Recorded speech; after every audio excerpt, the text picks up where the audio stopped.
The letter arrived on a night when the wind howled like something alive. It was slipped under the door. No return address, no stamp. Just an elegant black envelope sealed with deep red wax. "Welcome to the neighborhood," it said in ornate gold lettering. "Join us for our annual Halloween gathering. Midnight sharp, 1313 Hollow Street. Costumes encouraged." A chill rippled down Emily Carter's spine as she read it aloud. They had moved into the quiet, cobblestoned neighborhood only a week ago, drawn by the affordable rent and the old-world charm of the homes. She glanced at her husband, Daniel, who smirked as if it were some quirky small-town tradition. "Well, looks like we're about to make some friends," he said, tossing the letter onto the table. But something about the handwriting, elegant yet slightly uneven, as though written by someone centuries old, made Emily hesitate. The invitation. The days leading up to Halloween passed uneventfully. The neighborhood seemed frozen in time. Gas lamps flickering, ivy creeping over cracked walls, the faint scent of burning wood in the air. Yet there was something off. People were polite, but distant. They smiled too long. Their eyes lingered too intently. When the night came, Emily dressed as a witch, Daniel as a vampire. Ironically, of course, the sky hung low, heavy with fog. 1313. Hollow Street was a sprawling mansion that seemed to lean toward them, its windows glowing like amber eyes. Candles lined the walkway, and music, low, haunting violin music, floated from inside. A tall man in a black suit greeted them at the door. His eyes were a startling shade of silver. "Mr. and Mrs. Carter," he said warmly. "I'm Adrian. Welcome. Please come in." Inside, the party was elegant, almost surreal. Guests were dressed in elaborate costumes, their faces pale, movements fluid. Crystal glasses shimmered with deep red liquid. Laughter echoed softly, as if carried from another world. Emily tried to relax. Daniel, ever the extrovert, struck up conversations left and right, his charm infectious. But the more Emily looked around, the more she noticed peculiar things. No mirrors on the walls, guests who never ate from the lavish table, and that everyone's reflection seemed faint, almost translucent. The discovery. Near midnight, Adrian raised a glass and tapped it lightly. "To our newest neighbors," he said, eyes glinting. "May their hearts find warmth among us." The crowd cheered, but Emily felt her skin crawl at his phrasing. May their hearts find warmth. What kind of toast was that? She excused herself to the restroom, but lost her way in the mansion's maze-like halls. The music faded as she wandered deeper, until she came upon a room lit by candlelight. Inside were dozens of old portraits.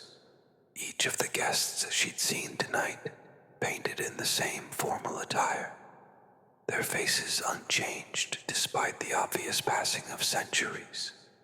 Her breath caught. The date on one frame read 1892, and below it, Adrian Voss. The same silver eyes stared out from the canvas. A soft voice behind her said, "You shouldn't be here." She turned. It was a young woman, perhaps in her 20s, with sorrowful eyes. "You need to leave before the toast ends," she whispered urgently. "They're not what they seem." The truth revealed. Emily bolted back toward the ballroom, heart pounding. She found Daniel at the table, laughing with Adrian, a glass of that crimson drink in hand. "Daniel, we have to go now," she hissed. He frowned. "What? Why?" "Because they're not." She didn't finish. Adrian's hand gripped Daniel's shoulder. "Leaving so soon?" he asked softly. "But the night has only begun." The guests turned toward them, their smiles too wide, revealing the faint glint of fangs in the candlelight. Emily pulled Daniel back. knocking over a chair as she ran. The crowd followed, silent, graceful, relentless. They darted through the halls, the music now replaced by a low, inhuman hum. The mansion seemed to shift, doors closing where there had been open paths. Finally, they burst through a side door into the fog-choked garden. Emily's heart hammered in her chest. They didn't stop running until they reached their car. Daniel fumbled with the keys, started the engine, and sped away from Hollow Street as fast as the tires could spin. The aftermath days later, when the police searched 1313 Hollow Street, they found nothing. The mansion stood empty, covered in dust, as if no one had lived there for decades. The portraits were gone, the furniture gone. Only one thing remained. That same black invitation lying on the table, with fresh wax sealing it once more. Emily and Daniel moved out the following week, but Emily couldn't shake the image of the young woman who had warned her, the one with the sad eyes. She dreamed of her often trapped in that candlelit room. She began painting her face again and again, as if trying to remember someone long forgotten. One morning, she woke to find a note slipped under their new door. Same black envelope, same wax seal. Only this time, the message read, "Thank you for remembering me." The message time passed. Halloween came and went each year.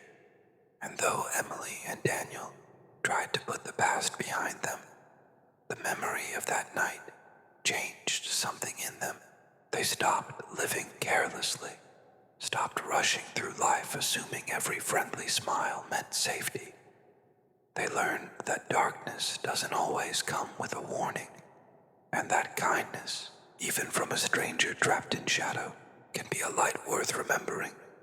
Because sometimes monsters hide behind charm, and sometimes courage is simply the act of believing your fear before it's too late.